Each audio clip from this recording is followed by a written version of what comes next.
आज के क्लास में हम लोग केमिस्ट्री का पार्ट 3 देखने वाले हैं, जिसमें हम लोग ऑब्जेक्टिव क्वेश्चन डिस्कस कर रहे हैं। 2024 का पूछा हुआ क्वेश्चन। तो हम लोग पिछले क्लास में जहाँ तक हम लोग कंप्लीट किए थे, देख लेते हैं कहाँ तक कंप्लीट हुआ था। उसके बाद से हम लोग आज स्टार्ट करेंगे। सबसे पहला क्वेश्चन देखते हैं। तो हम लोग 15 नंबर तक कंप्लीट कर चुके थे। आज हम लोग 16 नंबर क्वेश्चन सबसे पहले देखेंगे। 16 नंबर जो क्वेश्चन दिया हुआ है, अभी तक हम लोग जितना भी देख रहे हैं सब के सभी इनऑर्गेनिक का पार्ट है। तो XeF4 का स्ट्रक्चर के बारे में चर्चा हो रहा है। XeF4 के स्ट्रक्चर किस प्रकार का होता है, ये हम लोग को बताना है। तो अगर हम लोग इसके स्ट्रक्चर का बात करते हैं, तो इसका स्ट्रक्चर जो होता है, ये हम लोग को पहले कहाँ पे मिलेगा, ये भी हम लोग को बात ध्यान में रखना पड़ेगा कि हम लोग बुक में ढूंढने में भी आसानी हो और आसानी से सभी के बारे में बता सके। तो अगर इसको हम लोग देखने चलेंगे, ये हम लोग को मिलेगा इसका स्ट्रक्चर इस प्रकार के। वो हम लोग का चैप्टर जो होगा वो कौन सा होगा, तो वर्ग 18 के तत्वों का जब हम लोग अध्ययन करते हैं, तो उसी में हम लोग XeF4 के अध्ययन के बारे में पढ़ते हैं। इसमें अलग अलग प्रकार के स्ट्रक्चर देखने को मिलता है। इसमें अलग अलग प्रकार के स्ट्रक्चर देखने को मिलेगा। सभी के बारे में थोड़ा बहुत हम लोग डिस्कस कर लेंगे। उसका स्ट्रक्चर क्या होता है और उसका प्रसंकरण क्या होता है, ये दो चीजें हम लोग जरूर डिस्कस कर लेंगे। ये जो होता है, ये जेनॉन बोलते हैं। जेट एक्सी को क्या कहते हैं, हम लोग जेनॉन के नाम से जानते हैं।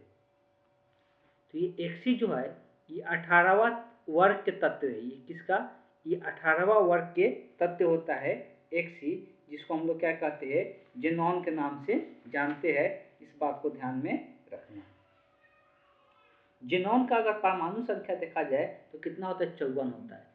जेनॉन का अगर परमाणु संख्या देखा जाए तो कितना होता है, 54 होता है। इसको हम लोग कहते क्या है, तो इसको जेनॉन कहते हैं। बस यही पहले सबसे पहले याद रखना है। तो इसको हम लोग क्या नाम को कहते हैं, तो जेनॉन के नाम से जानते हैं। मुझे पता है कि 18वें वर्ग में, वर्ग 18 में, ग्रुप 18 में हम लोग हीलियम, नियॉन, आर्गन, क्रिप्टन और जेनॉन के बारे में, और एक और होता है रेडॉन। टोटल यहाँ पे 6 तत्वों के बारे में हम लोग चर्चा करते हैं। जो कि हम लोग ये भी जानते हैं कि ये जितना भी तत्व होता है, इसको बोला जाता है कि ये क्या है, उत्कृष्ट गैस है। ये अक्रिय गैस है। इसको हम लोग अक्रिय गैस के नाम से भी हम लोग जानते हैं। इसको हम लोग अक्रिय गैस के भी नाम से जानते हैं। तो जो जेनॉन होता है, वो कुछ यौगिक का निर्माण करता है फ्लोरीन के साथ। फ्लोरीन के साथ कुछ यौगिक का निर्माण करता है, जो कि उसका स्ट्रक्चर और क्या पूछा जाता है, स्ट्रक्चर के साथ की स्ट्रक्चर नहीं पूछा जाता, इसका पूछा जाता है संकरण क्या होगा और इसकी संरचना कैसा होगा। संरचना का मतलब ये है कि ये कैसा संरचना बनाएगा, रैखिक बनाएगा कि वर्ग तलीय बनाएगा, क्या बनाएगा।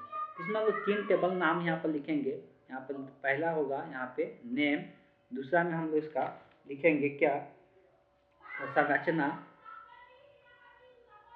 संरचना, तीसरा होगा इसका प्रसंकरण, तीसरा होगा प्रसंकरण।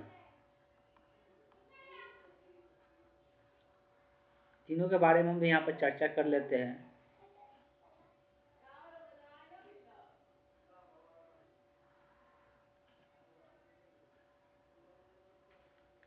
तो सबसे पहले हम लोग चर्चा करेंगे, ऐसे सिंबल लिख लेना चाहिए था, हम डायरेक्ट नाम लिख दिए।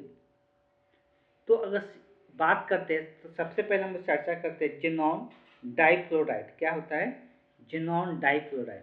एक नंबर है, उसका नाम क्या है, जेनॉन, जेनॉन डाइफ्लोराइड।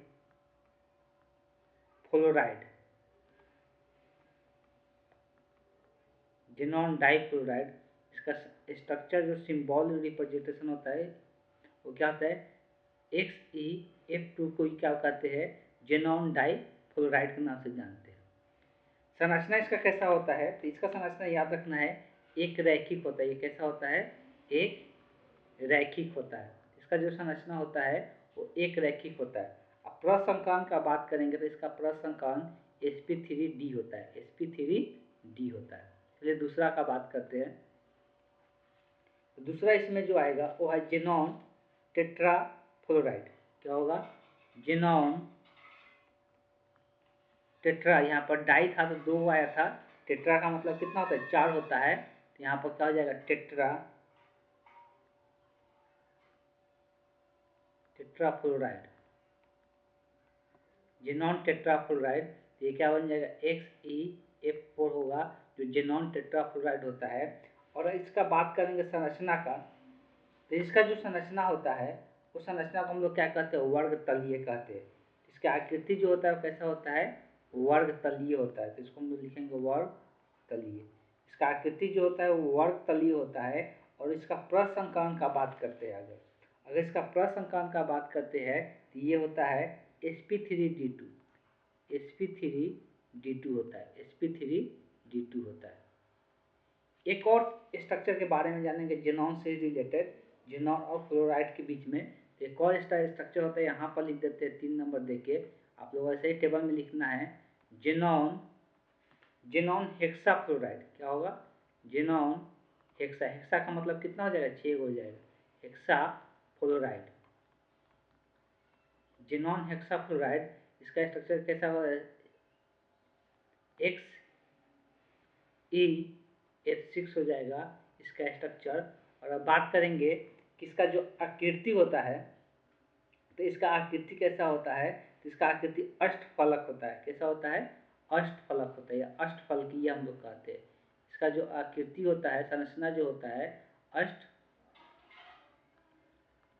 होता है, तो इसका स्ट्रक्चर जो होता है वो अष्टफलकीय होता है।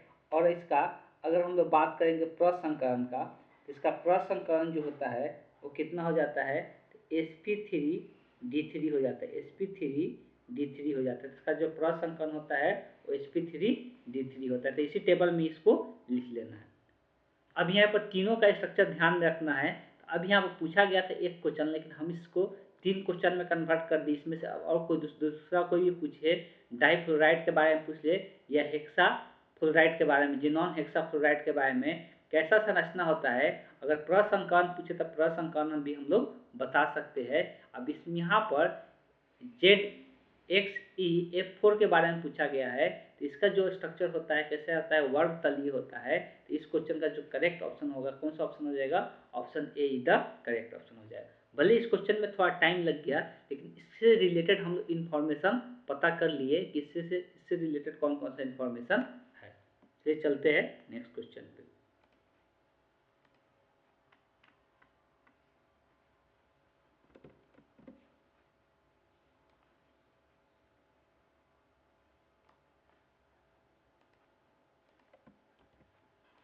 आगे बोला है कि निम्नलिखित में से कौन हाइड्रोजन धनात्मक ऑक्सीकरण अवस्था प्रदर्शित करता है। निम्नलिखित में से कौन हाइड्रोजन धनात्मक ऑक्सीकरण अवस्था प्रदर्शित करता है।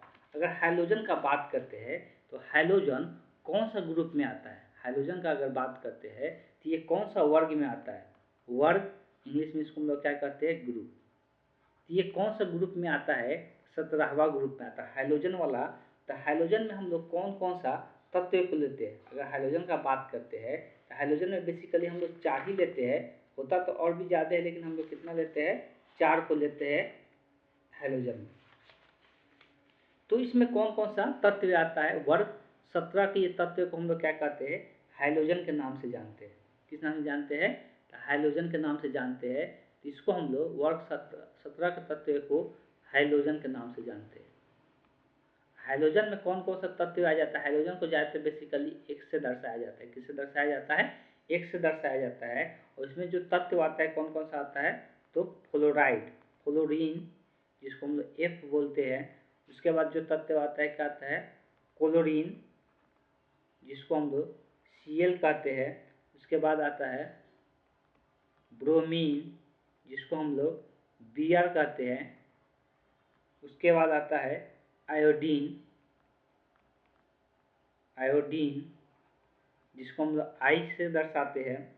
एक और आता है लेकिन ये ज़्यादातर यूज नहीं किया जाता है हाइड्रोजन में, ये ज़्यादातर यूज नहीं किया जाता है स्टैटिन, ए स्टैटिन बोला जाता है जिसको हम लोग At से दर्शाते हैं। ठीक है, तो ये सब हाइड्रोजन समूह में आता है, ये सब किसमें आता है, ये सब हाइड्रोजन समूह में आता है। अब इसका अगर ऑक्सीकरण संख्या का बात करते हैं वे हाइड्रोजन समूह के ऑक्सीकरण संख्या का बात करते हैं, तो इस बात को ध्यान में रखना है कि इसमें जो फ्लोरीन होता है, ये जो फ्लोरीन होता है ये क्या कर सकता है, ये हमेशा -1 इसका ऑक्सीकरण संख्या होता है। क्या होता है? ऑक्सीकरण अवस्था अगर बात करेंगे, ऑक्सीकरण संख्या का अगर बात करते हैं तो फ्लोरीन का हमेशा कितना होता है? -1 होता है। अब इसमें से जितना भी होता है यहाँ से लेके यहाँ तक, ये सबका ऑक्सीकरण संख्या क्या हो सकता है? तो ये सबका ऑक्सीकरण संख्या +1 से लेके +1 टू +7 तक देखने को मिलता है। और क्या क्या मिलता है प्लस, यहाँ पूरा ही लिख देते हैं। +1 हो सकता है, या +3 हो सकता है, +5 हो सकता है, या +7 हो सकता है। तो ये सबका ऑक्सीकरण संख्या प्लस में देखने को मिलता है, और जो फ्लोरीन होता है उसका सिर्फ निगेटिव ऑक्सीकरण संख्या देखने को मिलता है। तो क्वेश्चन में क्या पूछा हुआ है? निम्नलिखित में से कौन सा हाइड्रोजन धनात्मक ऑक्सीकरण अवस्था को प्रदर्शित नहीं करता है? तो ये तो चारों के चारों धनात्मक को प्रदर्शित करता है, सिर्फ इसमें से फ्लोरीन है जो कि धनात्मक को प्रदर्शित नहीं करता है। तो इस क्वेश्चन का जो करेक्ट ऑप्शन होगा, ऑप्शन कौन सा हो जाएगा? Option D the correct option हो जाएगा। अब से ध्यान में रखना है, फ्लोरीन का जो ऑक्सीकरण संख्या होता है हमेशा -1 होता है, ये फिक्स है, ये हमेशा निगेटिव होता है। लेकिन बाकी सबका +1 +3 +5 +7 ऑक्सीकरण अवस्था प्रदर्शित करता है। इस बात को ध्यान में रखना है। चलिए चलते हैं नेक्स्ट क्वेश्चन पे।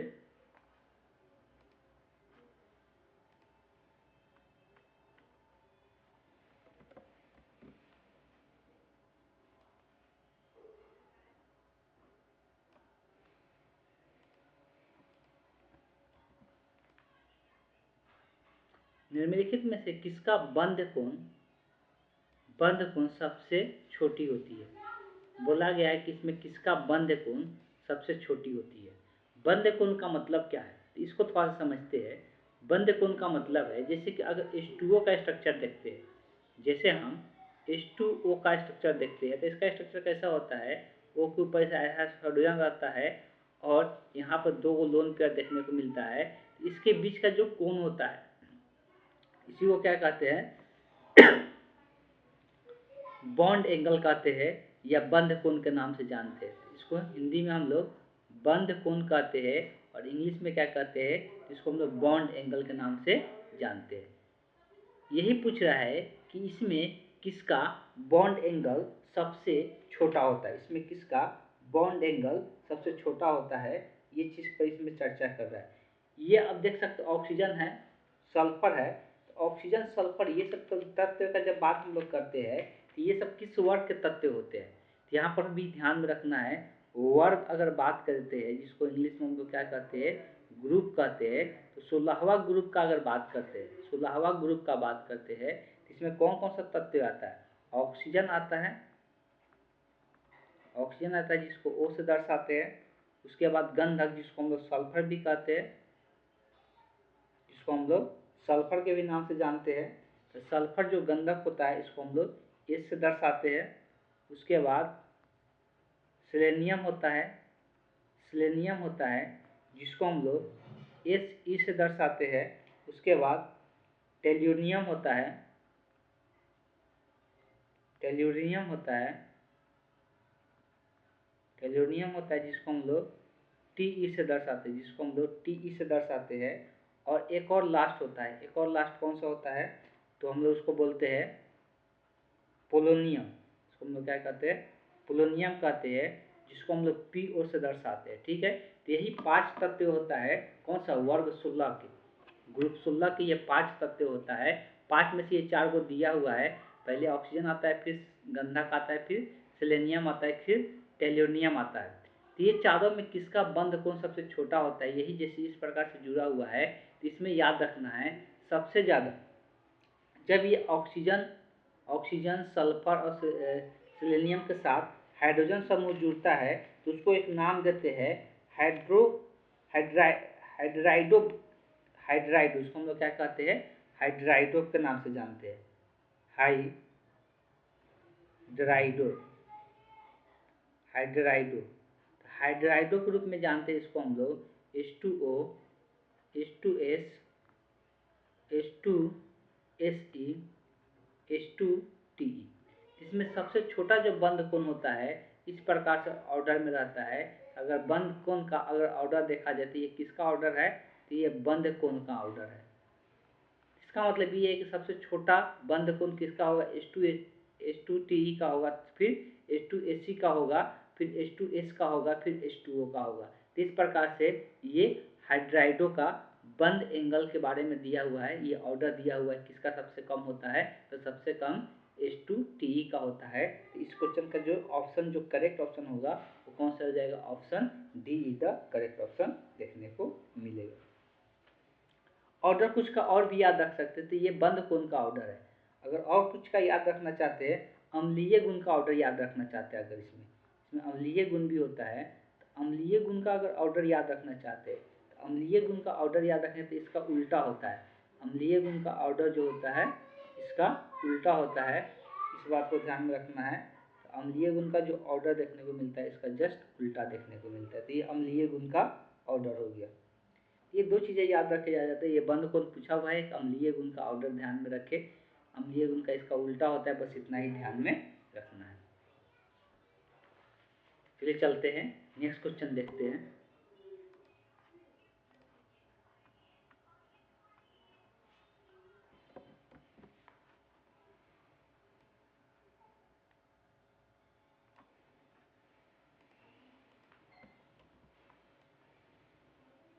बोला है कि निम्नलिखित में से किसमें अयुग्मित इलेक्ट्रॉनों की संख्या अधिकतम। अयुग्मित इलेक्ट्रॉन तभी बता पाएंगे जब हम अयुग्मित इलेक्ट्रॉन तभी बता पाएंगे जब हम जितना भी तत्व दिया हुआ, जितना भी एलिमेंट दिया हुआ है, सबका इलेक्ट्रॉनिक विन्यास लिख सके। इलेक्ट्रॉनिक विन्यास तभी लिख पाएंगे जब उसका हम लोग को परमाणु संख्या याद रहे तब। इलेक्ट्रॉनिक विन्यास तभी लिख पाएंगे जब इन सभी का परमाणु संख्या याद रहे तब। अब परमाणु संख्या हम कितने का याद रखेंगे, तो सबसे पहले ध्यान में रखना है कि कम से कम ये जितना भी धातु परमाणु होता है 21 से ज़्यादा नहीं, 20 तक तो लगभग बहुत लोगों को याद भी रहता है। 21 से लेके 29 30 तक, 21 से लेके 30 तक का परमाणु संख्या जरूर याद रखें। 30 तक का परमाणु संख्या जरूर याद रखें, 21 से लेके 30 तक। तो हम खाली नाम नहीं लिख रहे, परमाणु संख्या को दर्शा रहे। इधर हम लिख देते हैं तत्व, इधर लिख देते हैं परमाणु संख्या, तत्व और परमाणु संख्या। तत्व पहले Hc लेते हैं। Hc का परमाणु संख्या कितना होता है, 21 होता है। फिर Ti आता है, Ti का 22 होगा, लाइन बाय लाइन होगा। फिर V आएगा, V का 23 होता है। फिर Cr आएगा क्रोमियम, जिसका 24 होता है। फिर Mn आएगा जिसका 25 होता है। ये कोऑर्डिनेशन कंपाउंड सामान्य यौगिक में भी इसका काम पड़ता है, इसलिए ये कम से कम याद होना चाहिए 30 तक। उसके बाद आयरन आता है Fe का कितना होता है, 26 होता है।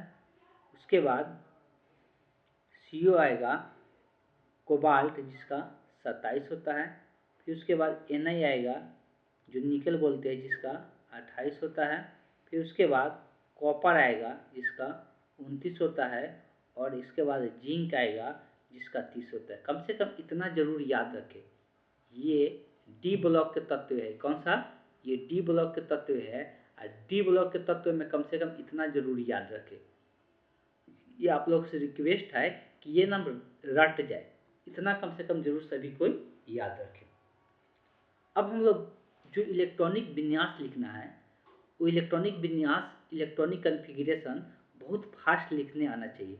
सबसे पहले मैग्नीशियम का बोला जा रहा है, तो मैग्नीशियम का अगर लिखते हैं तो मैग्नीशियम का कितना होता है, 12 होता है। थोड़ा सा ध्यान दे, मैग्नीशियम का कितना होता है, 12 होता है हमको। लेकिन इलेक्ट्रॉन कितना है, इसमें से 2 निकल चुका है, तो 10 ही का लिखना है। कितने का लिखना है, तो सबसे पहले 12 का यहाँ पे हम दिखाते हैं। तो 12 अगर होता है तो क्या होता है इलेक्ट्रॉनिक विन्यास को 1s2 2s2 2p6, यही तो 10 वो हो जाता है। उसके बाद क्या होता है 3s2 होता है। अंतिम कक्ष के इलेक्ट्रॉन बाहर निकलता है। अगर बात करते हैं इसका अंतिम कक्ष में इलेक्ट्रॉन बाहर निकलता है, तो अंतिम कक्ष में जो इलेक्ट्रॉन है वो कितना है, यही 2 गो है, और यहाँ पर 2 प्लस है, मतलब इसका ये इलेक्ट्रॉन निकल जाएगा, तो ये यहाँ से खत्म हो जाएगा, और Mg2 प्लस कितना हो जाएगा, 10 हो जाएगा। तो Mg2 प्लस का लिखेंगे 10 वो होगा, वही इसका इलेक्ट्रॉनिक विन्यास होगा। देख सकते हैं ये भी पूरी तरह से फुल फिल है और ये भी पूरी तरह से फुल फिल है। तो इसमें कोई अयुग्मित इलेक्ट्रॉन है क्या, नहीं है, एक भी कोई खाली नहीं है, इसका मतलब इसमें कोई भी अयुग्मित इलेक्ट्रॉन नहीं है। अयुग्मित इलेक्ट्रॉन के लिए हम लोग लास्ट वाले जो कक्ष होता है उसका एस और पी का क्या करेंगे, घर दिखा देंगे और उसमें इलेक्ट्रॉनों की संख्या दिखा देंगे, जिससे पता चल जाता है। अब आते हैं टी आई पर। टी आई 3 प्लस का लिखना है। टी आई के पहले होता कितना है, 22 होता है। अब देखो 22 तो होता है, 3 निकलेगा तो क्या बचेगा, 19 होगा। लेकिन पहले हम इलेक्ट्रॉनिक विन्यास 22 का लिखेंगे तो गलत हो जाएगा, जितना पहले होता है उतना लिखेंगे 1:2:2:2p6। उसके बाद क्या आता है 3:3p6, ये टोटल 18 हो जाता है। उसके बाद 4:2 आता है, उसके बाद क्या आता है 4:2, जिसको कितना हो जाता है 20 हो जाता है। उसके बाद 3D शुरू होता है, उसके बाद क्या होता है 4s के बाद 3D आता है। इस बात को ध्यान जाने, यहाँ पर बताए गए थे इसके ऊर्जा लेवल का काम ऐसा होता है कि पहले 4s बढ़ता है तब 3D बढ़ता है। तो इसमें कितना हो जाएगा, 1 हो जाएगा, 30, और ये 20 हुआ था, 20 और 3, इसमें क्या हो जाएगा 23 हो जाएगा। अब इसका टोटल कितना 22 था ना, सॉरी 20, यहाँ पे क्या हो जाएगा 2 हो जाएगा, तो 22 हो गया, तो 20 2 22 हो गया। अब जब इलेक्ट्रॉन निकालने का बात होता है, यहाँ से 3 इलेक्ट्रॉन निकल रहे हैं ना, ये 22 हुआ, तो सबसे पहले किससे इलेक्ट्रॉन निकलता है, 4s से इलेक्ट्रॉन निकलता है, और तब 3D से निकलेगा। पहले किससे निकलेगा, 4s से। इलेक्ट्रॉन निकालने के समय तो पहले सबसे बाहर वाला कक्ष से निकलेगा। इसका मतलब ये है कि इसमें से 2 निकलेगा, इसमें से 1 निकलेगा। ध्यान दे यहाँ पे, इसमें से कितना निकलेगा, इसमें से 2 निकलेगा और इसमें से 1 निकलेगा, तो टोटल 3 इलेक्ट्रॉन निकल जाएगा। तो यहाँ पर 0 हो जाएगा और यहाँ पर 1 रहेगा। अब देखो 0 का मतलब है कि इसमें 4s है ही नहीं, और यहाँ तक इलेक्ट्रॉन पूरी तरह से फुल फिल है। तो बच कौन रहा है, 3D वाला। 3D वाला का स्ट्रक्चर बना ले। डी वाला जो होता है, डी के पास कितना घर होता है, 5 घर होता है। डी के पास कितना घर होता है, 5 गो। इसमें सिर्फ एक ही इलेक्ट्रॉन है, तो जो इलेक्ट्रॉन इसमें भर रहे, इसके साथ वाला हर एक घर में कितना इलेक्ट्रॉन होता है, 2 गो इलेक्ट्रॉन होता है। तो अगर एक भरते हैं, अगर एक खाली रहता है, तो वही क्या होता है, अयुग्मित इलेक्ट्रॉन होता है। वही क्या होता है, अयुग्मित इलेक्ट्रॉन होता है। तो इसमें अयुग्मित इलेक्ट्रॉनों की संख्या कितना देखने को मिलेगा, 1 देखने को मिलेगा। इसलिए इसके साथ एक यहाँ पर क्या हो जा रहा है, खाली रह जा रहा है। अब आते हैं V3 प्लस का लिखते हैं। तो V का कितना होता है, 23 होता है। 3 प्लस का मतलब कितना है, 20 को भरना है। 20 को भरना है तो प्रोसेस वही रहेगा, 1:2:2p6 3:3p6, ये 18 को हो गया। इसमें 18 के बाद इसमें 2 आता है, टोटल कितना है यहाँ पर ध्यान दे, 23 को होता है, तो इसमें 2 आएगा तो 20 हो जाएगा। 20 इसमें कितना जाएगा, 3 को जाएगा। एक बार पहले लिखते हैं, इसमें 2 को आएगा तो ये 20 हो गया, और इसमें 3 को चला जाएगा तो ये 23 हो गया। फिर से अब यहाँ पर ध्यान देने वाली बात ये है, क्या है, तो उस बात को समझना है कि इसमें ध्यान देने वाला बात ये है कि इसमें 3 इलेक्ट्रॉन निकालना है। तो इसमें से ये पहले सबसे बाहर वाला कक्ष से निकलेगा, जो कि 4 वाला कक्ष है। तो इसमें से 2 इलेक्ट्रॉन निकलेगा, और तब जाकर 3D से निकलेगा 1 गो। तो इसमें से 2 हो जाएगा, इसमें से 1 हो जाएगा, तो यहाँ पर 0 बचेगा, यहाँ पर 2 गो बचेगा। तो यहाँ से कितना लिखाएगा,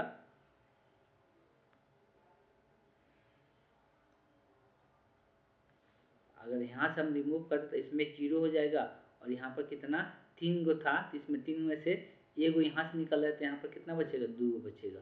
अब यहाँ पर 2 गो बचे, इसमें तो कोई इलेक्ट्रॉन है, बाहर कक्षा में इसमें यही फुलफिल नहीं हुआ है, इसलिए टोटल इसमें कितना होना चाहिए, 10 होना चाहिए, इसमें 2 ही है। तो इसी का कक्ष बनाएंगे, इसी का घर ऑर्बिटल दिखाएंगे। इसमें हम लोग को 2 दिखाना है। अब देखो हम लोग ऑर्बिटल को भरते कैसे, इलेक्ट्रॉन तो एक एक करके भरता है, ऐसा नहीं कि एक ही बार में पहले 2 भर जाए फिर इसमें 2 भरे।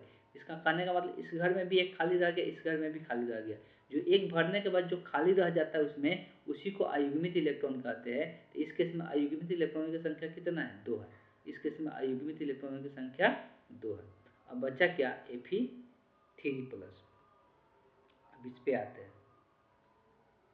Fe3 प्लस अगर देखते हैं, पहले Fe का कितना होता है, तो Fe का 26 होता है। 3 प्लस मतलब क्या, 23।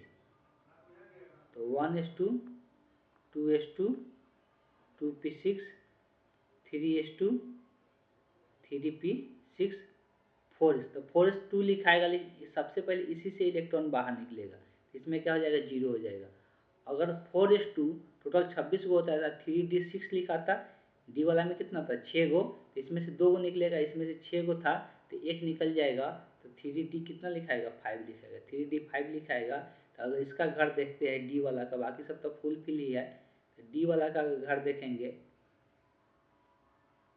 तो 5 इलेक्ट्रॉन है, तो 5 इलेक्ट्रॉन पहले एक एक इलेक्ट्रॉन भरेगा ना, तो 5 इलेक्ट्रॉन इस प्रकार से भरेगा, तो पांचों में एक एक खाली रह गया, तो इसमें अनपेयर इलेक्ट्रॉनों की संख्या कितना है 5 है, इसमें अनपेयर इलेक्ट्रॉनों की संख्या कितना है 2 है, इसमें अनपेयर इलेक्ट्रॉनों की संख्या 1 है, अब पहला वाला में अनपेयर इलेक्ट्रॉन है ही नहीं तो 0 है। तो बोला है कि अधिकतम किसमें अयुग्मित इलेक्ट्रॉन होगा, तो ये सबसे लास्ट वाला देखने को मिल रहा है कौन, आयरन वाला Fe3+, तो इसी में सबसे क्या होगा अधिकतम अयुग्मित इलेक्ट्रॉनों की संख्या देखने को मिल रहा है। तो इस क्वेश्चन का जो आंसर होगा वो कौन सा ऑप्शन हो जाएगा, option D the correct option हो जाएगा। अब देखा जाए तो इसको बनाने में हम यह समझाने के लिए इतना सारा टाइम वेस्ट कर रहे हैं, नहीं तो अगर इसको आप लोग अगर लिखने का जिसका हैबिट होगा, 1 मिनट से ज़्यादा नहीं लगेगा, आसानी से इस क्वेश्चन का आंसर दे सकता है इसका इलेक्ट्रॉनिक विन्यास लिखने के बाद। चलिए, तो आज ऐसे बहुत टाइम हो गया, हम लोग ज़्यादा क्वेश्चन डिस्कस नहीं कर पाए, 4 ही कर पाए, लेकिन इसमें हम लोग बहुत सारी चीज़ को एक्सप्लेन किए हैं जो कि हमारे लिए क्या हो जाता है, इम्पोर्टेंट हो जाता है। तो आज क्लास को हम यहीं पे एंड करते हैं।